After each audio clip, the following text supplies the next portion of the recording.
ever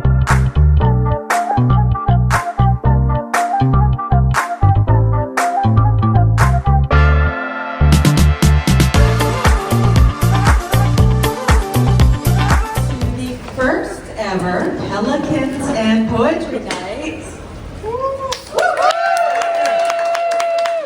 I believe this is the first ever poetry reading at an NBA game ever. I cannot find evidence that one has ever been done before.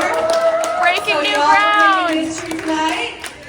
And it could not have happened without Taranae Brown with the New Orleans Pelicans. She invited us here, she coordinated everything, she made sure the mic worked. She's amazing. Thank you so much, Taranae. I'm Megan, I'll be your MC this evening. I'm with One Book, One New Orleans. And for those of you who don't know what it is, I'll give you the quick and dirty version.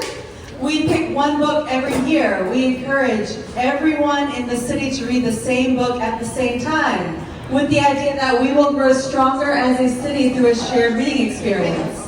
And when we do that, we have to recognize that 1 in 4 members of our community struggles with literacy and access to books every single day. So we develop a curriculum for that one book we pick every year. And we get that curriculum and the book free of charge into adult ed programs, into educational programs in jails and prisons. We get the book into the ears of the blind and print handicapped through a partnership with WRBH Reading Radio. We also make sure that every branch of the New Orleans Public Library has a copy so that you can go get that book for free. And then after we have picked a book and made sure it's accessible to as many people as possible, we have events throughout the city focused on that book. So hopefully you'll be able to come out and participate in celebrating that book with us. And we are so lucky that this year the book is Libre by Skye Jackson.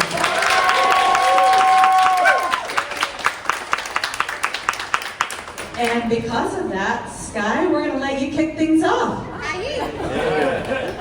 We're not worthy. Okay. Are we standing or are we sitting?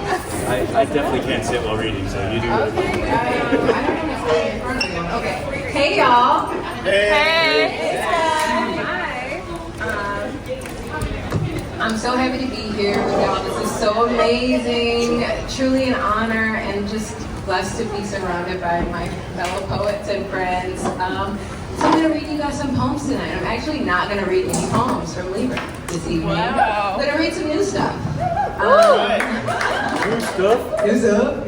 About a month ago, I collaborated with my physical therapist. I know this is a strange story, and we came up with a new poetic form called the anti-haiku. And so my physical therapist was like, what if you wrote an anti-haiku? And I was like, what is that? And he's like, well, instead of 575, maybe it would be 757. And I was like, oh. And then I said, well, instead of celebrating the natural world, maybe it would be about the destruction of the natural world that we're seeing right now. And so this is how the anti-haiku was born. So I'm going to read you 3 of them tonight. I call them a tray in honor of the tray who inspired them.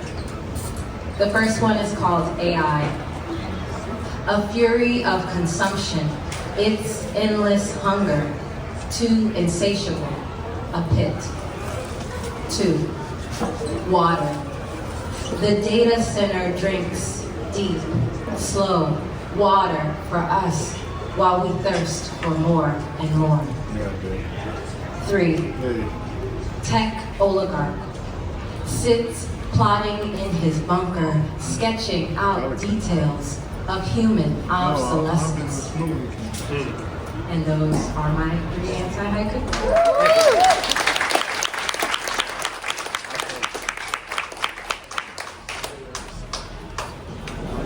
All right, this is a very, very new, fresh poem, and it's called Waffle House Spring 2026. Yeah. It is Monday morning at the Waffle House, and the restaurant is abuzz with laughter. The cook flips sausages, the waitress tables away taking orders. When I notice a young man working there that I've never seen before and haven't seen since. about 20 years old, tall, handsome, Latino. He walks over to me to take my order. He sees the book I'm reading, asks what I'm working on, and I tell him I teach at a local university, and he lights up, wants to ask questions. Do you have any advice for me? He asks. So earnest that it hurts. He holds the pad to take my order as though he were preparing to take notes in one of my classes. What should I do with my life? He presses. What path should I take? Which classes will prepare me for the world? And all 35 years of my body recoil in that Formica booth, thinking of this current world. As a terrible present, we've all decided to regift to the next generation, instead of being brave enough to just throw it away. I remember advice given to me at his age. Go to school, study hard, do the right thing. Climb that ladder until it disappears right underneath you. The ghosts of the past instruct me again, as though they were sitting across from me, preparing to bite into their own hash browns, sip their juice, and wipe the spittle from their lips as they continue. Get a good job, settle down, have a kid or two, and then you'll be all set.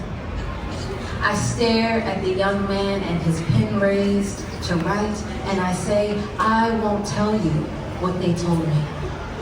For it no longer applies to this world. Hell, I can't even be sure that it ever applied to mine. I sip my water, prod my sausage, and say the words no one ever told me, the ones I had to learn for myself. You're going to have to figure it out. You're going to have to make your own way. And he nods and laughs, says, my mom tells me the same thing. Says there should be a lawsuit for the lies your generation bought, packaged, and rotten, yet still sold. And now, dear reader, my coffee is cold when the young man tells me he's just joined the Army Reserves. And I want to tell him, someone once told me that those colors don't run. But you might want to do just that, son.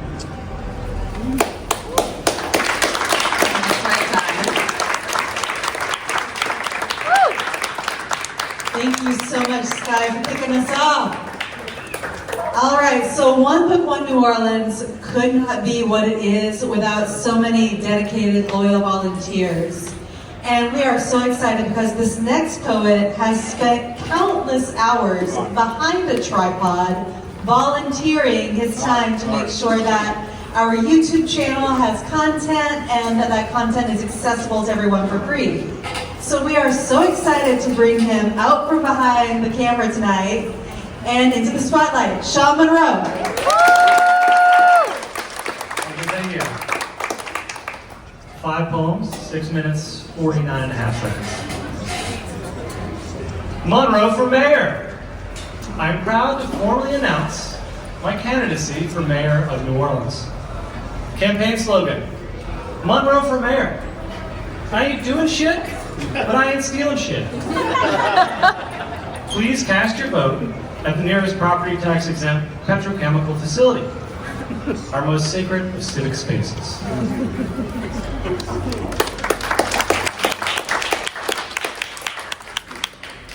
Huff the sublime. Does a lyric poem lick the state's boot? Each line a tense soldier stomps about the self. Each metaphor a flag we salute as we burn it.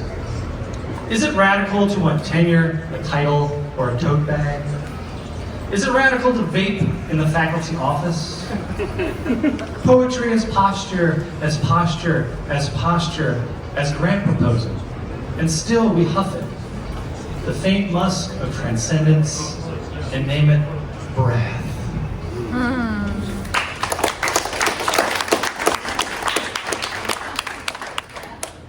One-way job. A one-way job wages the other. Wages of Costco cost one thriving. Thriving of Walmart ruins one's taxing. Taxing of mom and pop loses one walking. Oh, blue shirt deducted from my first paycheck. At Walmart, I miss the bounce of mom and pop. At mom and pop, I miss the cheap of Costco. At Costco, I miss the shit show of Walmart. Oh, to hold all three jobs at once, uninsured. I petition mom and pop to pay like Costco. I covet Costco to understand hangovers like mom and pop. I pray Walmart would die for their sins. Oh, white name tag, your job bears me, but I, not it. A bowl in the back with Bobby at Walmart, a line in the stall with Corey at Costco, a shift shot at the counter with Pop at Mom and Pop. Oh, earbuds buzz over warehouses of whining. Oh, spent labor, spent to my labor. Oh, shrink of time spent as credit. Oh, Costco, Walmart, and Mom and Pop. You bear my life hourly, one more shift. A one-way job wages the other. I tire of hiring, so close to a taxing, so close to a walking, so close to a losing, so close to a casing, so close to a waging, a waging, a waging.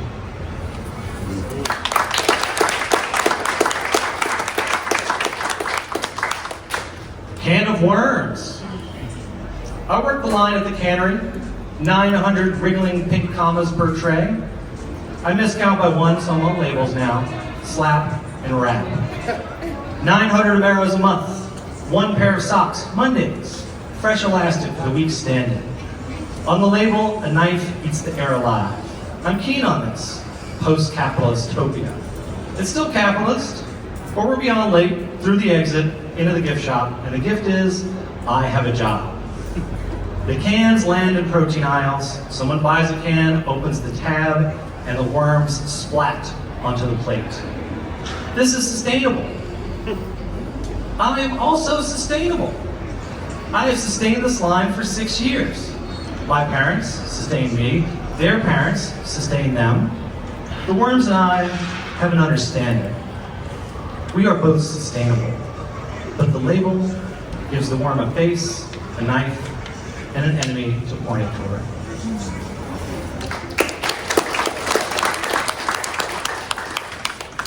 Imagination exercises. This one's gonna sting a little bit. There I was with my dick out, in my imagination. Don't worry, I was only playing wiffle ball. Imagine if the imagination was outlawed. Imagine the outlaws. They'd all be hot. Imagine the burning asshole of a diarrheal billionaire. Imagine his face, cheeks sweaty, mouth slightly open, eyes strained and heavy as an above-ground pool. I regret to inform you that your imagination has been banned. Imagine a monk achieving nirvana, light emitting from their palm, and they point it towards their face because it's a smartphone. I am pleased to report that your imagination has received an award. Imagine planting a lemon tree, watching it grow and produce. Imagine drinking its lemonade. Imagine the cane field the sugar grew from, and the slipped vertebrae of the field hand. Imagine the disc in his back, stretched into our galactic plane. Imagine that NASA and the US government decide to redesignate the Milky Way and name it the slipped disc of the cane laborer. Imagine that in its totality. Thank you.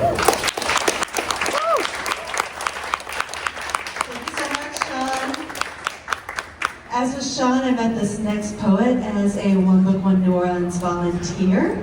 I've since learned that she loves the natural world almost as much as she loves poetry. And those two things come together in her collection, Sweet Bitter.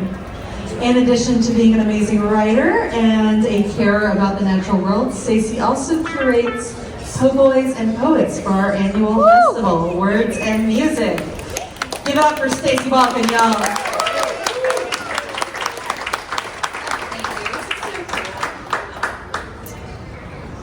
More food poems coming up. Benediction. Blessed is the crab snagged in a trap with the smell of a chicken thigh. Blessed is the deck of cards, the pull of a hermit, two lovers, a fool, and blessed is crawfish on Fridays, on Saturdays, Sundays, when the boys take to the dome all in white. Blessed is our bartender, Al, who walks his dog past my house but will never pick herbs without asking, waiting instead for me to insist. For he will use them on Taco Wednesday. For he will keep my extra sweater on a peg behind the counter. For he will cook us Réveillon after midnight mass on Christmas. And he will pour me a shot of whiskey when I tell him the good news, two when it's bad. And when I've left my husband and I'm dating again, Al says to bring anybody's guy. So he may pass judgment, but blessed is my foolish sense of trouble. And so blessed is the one who should have dressed better, the one who wouldn't pick up the check, and the one who called me another girl's name, sucking his teeth when I called him out. And the neighbors, and the neighborhood trees, and the neighbor with a peach tree who said, next year, baby, pick as many as you like. And blessed is the wide water, Mississippi, a name that drips with disappointment, its slow rush to meet the salty Gulf. Lord, bless our muddy past and the future, also muddy, and all of us who swim in it with abandon.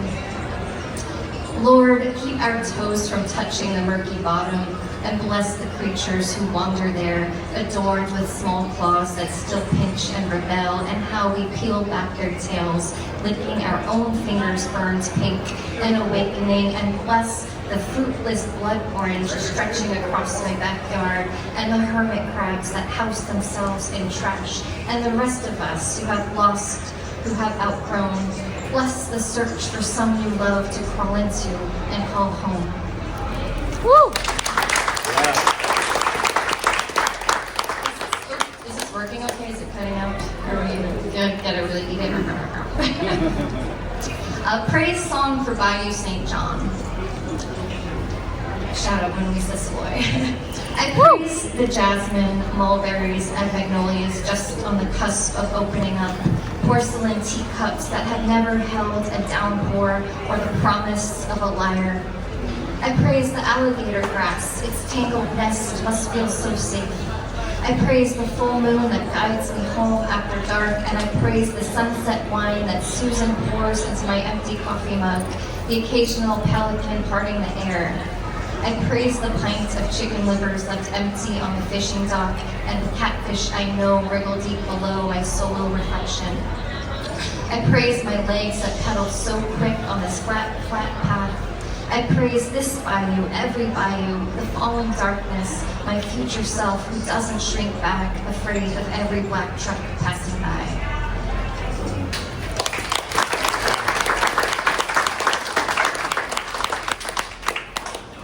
I've got one more sports poem for y'all. Shout out Tay for helping me with it. This is Joan of Arc auditions for the Sensations. I've never shied away from challenge, uniform, or spotlight. I had no hand in God choosing for me the sword. I swore I'd do my best to lead, though I wanted truly for nothing more than a pair of pom-poms, a song more cheer than prayer. I wanted white sneakers, concealer over skid knees, a ponytail bobbing behind my own head and not a steed. Listen, I've never once doubted my sainthood. I just expected a sweatband more than a halo, light rhymes over battle crimes, but let it be known I can raise a ruckus rallying for any victory. When God has made you such a bombshell as me, anything can be armor. No skirts too short, no toss too high. Listen, I've never lowered my shield and run. I can sprint and somersault and smear glitter across my cheeks. I've always landed on my feet. And honestly, who wouldn't want to glow below all of this fluorescence? If you don't believe me, you don't know what it's like to be all fire and all light. Thank you so much.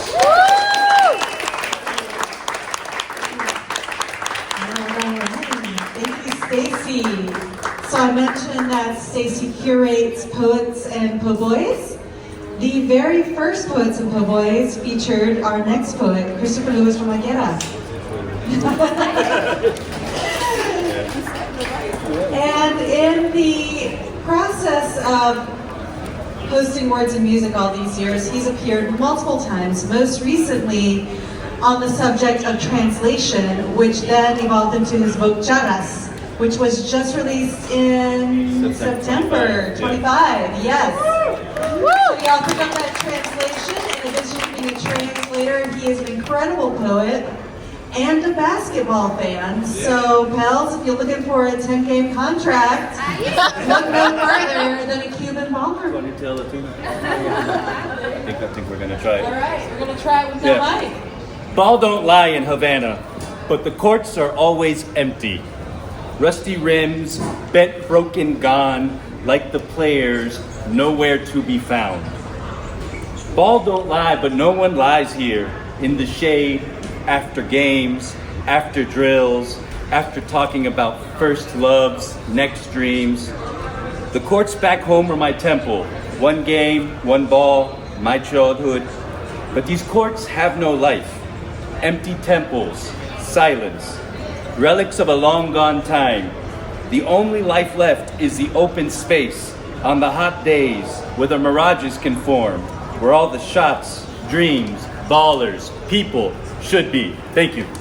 That was my sound check. Yeah, cool. A little more? Yeah, why not? All right. I'm long-winded, so this is gonna be my last one. I wrote this riffing off the 1994 classic Above the Rim. For those who laugh, we know. I ripped off the line from Bernie Mac, "They can't erase what we were, man." And I'm a paraphrase to not get in trouble, the line from Tupac, "It's a damn shame what happened to old Flip."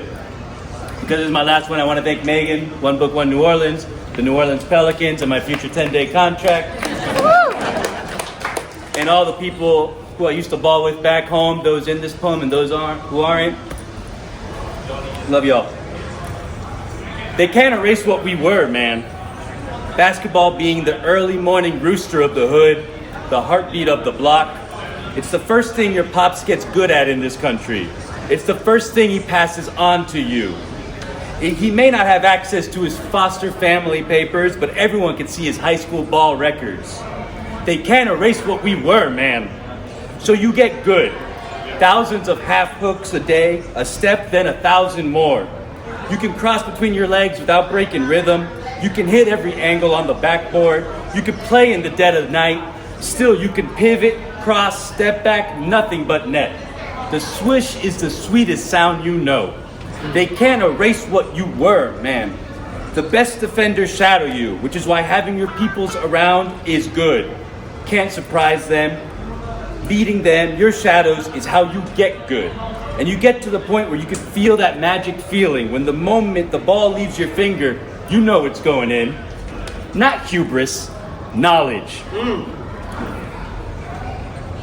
So while the ball is in the air, you become a star on the ground. They can't erase what we were, man. They tell you no ball can be visible in school, but ball is life. So you put that ball in your backpack and you carry your books. You get a 30-minute lunch, so you skip a 30-minute lunch and you ball. So you run the courts in your neighborhood. So you travel up and down in Florida. So you hit game winners in street ball, so you hit game winners in league games. They can't erase what we were, man. So you build up your own mythos. Captain Comeback, Crutches, Homeboy, all different names for all different games. And it wasn't just you. You had Co-Star, Holil, Alf, K-Neck, CJ, Hot Sauce, the whole damn dream team.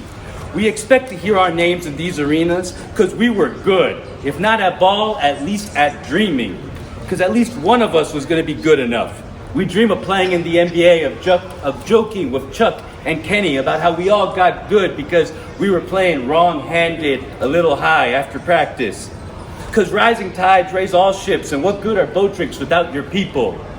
They can't erase what we were, man. And it's to the point that more than any IQ test, horoscope, school zone, nature, nurture, it's your game that defines your destiny. Some set picks, some D up, some are shooters. You drive, like every point is game point. You drive so hard you collide in air, with people who are twice the size of your Napoleon complex. You half hook, you flip, you roll through so many points, people start screaming, stop fouling, he thrives off contact. And you know what? They're right. You do. And who cares about tomorrows when you're winning today? And that makes sense as a teenager, and that apparently makes sense as coaches of teenagers I had. They can't erase what we were, man. And you keep a ball in your backseat like an emergency kit, and you're always wearing sneakers, so you always need to be ready in case an emergency game of ball breaks out. In between copies, in between traffic, in between deals, in between jobs, in between poems. It don't matter. They can't erase what we were, man. We understand we understand life through the game. Ball don't lie, no blood, no foul. Ball finds energy. Fall down 7 times, get up 8, he would. Burn the boats, never let go of the rope. Heart of a champion. And you run sprints that are no longer called suicides because death is the only way through. Because the end of practice is a death. Because even after a little death, you have to be able to make your free throws. Because that is skill. It's a damn shame what happened to old Flip. But I'm too small, I'm too weak-willed, and the idea of being bigger than the world and running, it, like I do ball, goes away. You don't play past high school. There are no records of your games anymore. There are no records of the obit of your killed best friend. They can't erase what we were, man. But I can. And just like that, no time for games, no time for life. More shots, yes. Makes, no. You don't...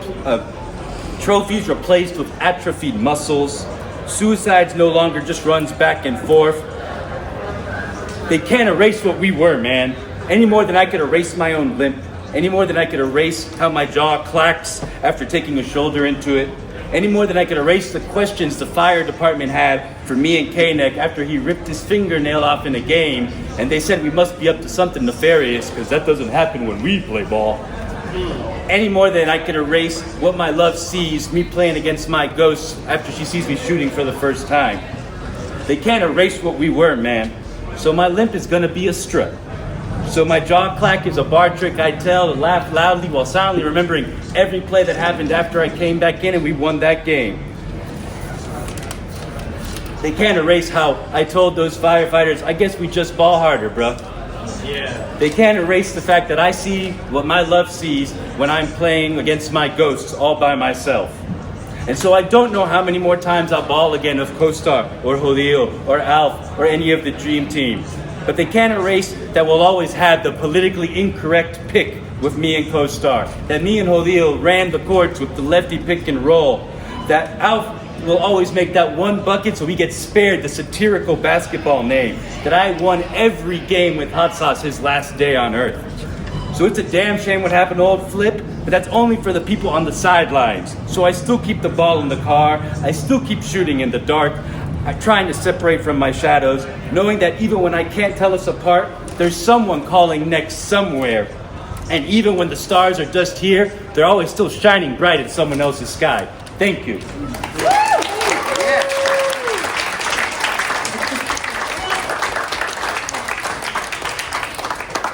there is only one other poet in the city who loves basketball as much as Chris.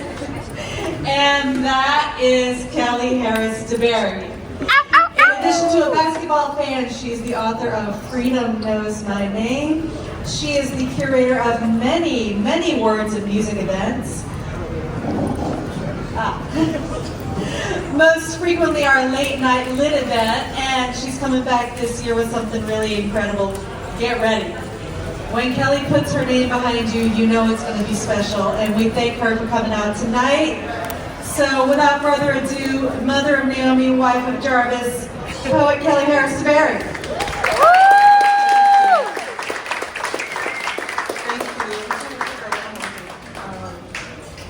Thank you. I want to thank the Pelicans.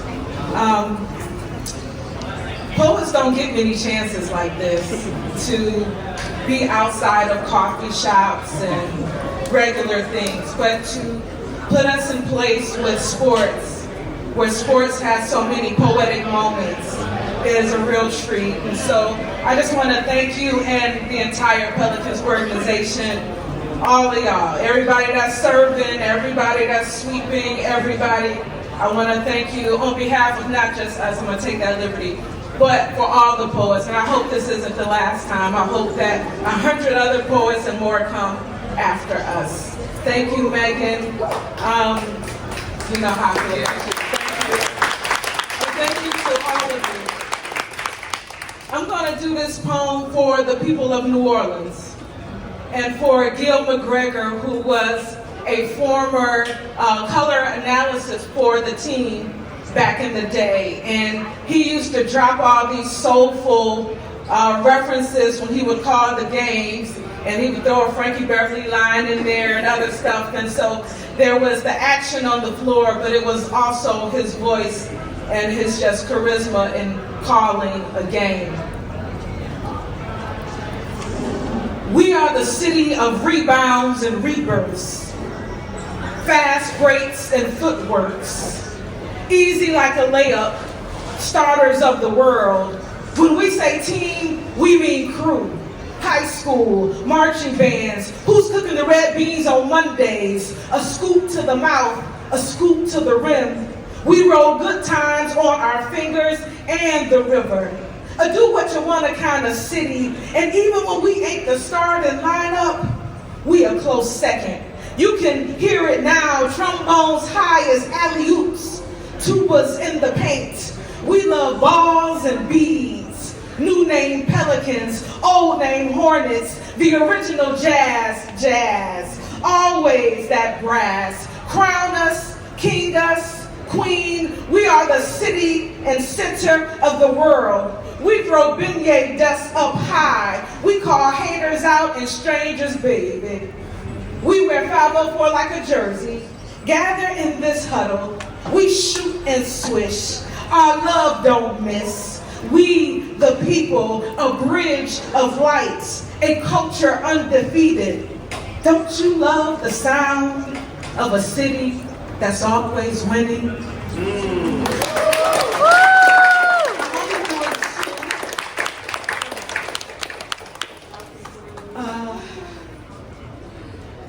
This poem is for all of us. And I was rewriting, and so it's on this true to a poet type of paper. So bear with me. And maybe all we have is basketball. A small spin of joy. Letters spelling human across our backs.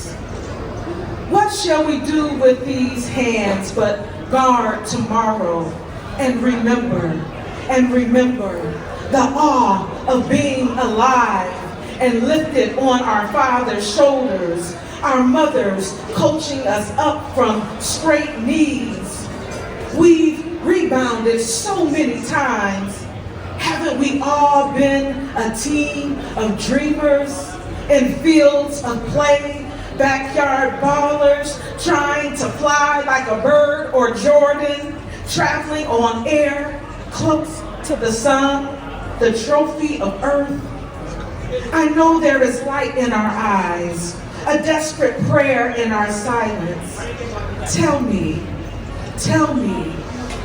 can you look into this ball and see the future? All of us crossing over from fear to glory, all our hands in one love, passing it on. Thank you.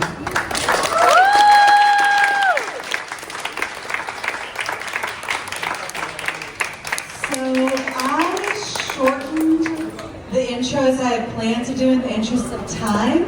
But I'm going to just give the mic down the line real quick. Tell us where we can find you, your Instagram, your website, however it is we can keep up with you. Kelly Harris-DeBerry, KHD Poetry on Instagram, khdpoetry.com. Christopher Luis Romaguera. You can look that up and you're just going to find me. And you can find my translation of genres at all the cool bookstores in town. Yeah. Catch me on the streets, just kidding. Sean, S-E-A-N-F-M-U-N-R-O, SeanMunro.com, and on Instagram there. And then Orleans Poetry Fest next week. You can find more information about me at my website, www.skyejackson.com. And I also post frequently on Instagram at the handle Skye in the city, S-K-Y-E in the city. Stacey Balkun, StaceyBalkun.com, on all the Instagram and Facebook things, and also my Christmas City books. So y'all, I think we just packed a bar at an NBA game on a Tuesday night for poetry. Give yourselves a round of applause. Thank you again, Taryn A, and everybody at the Pelicans who made this possible. Half-price drinks for the next 5 minutes, but half-price drinks mean full-price tips. So, to the bartenders, and let's have a good time tonight.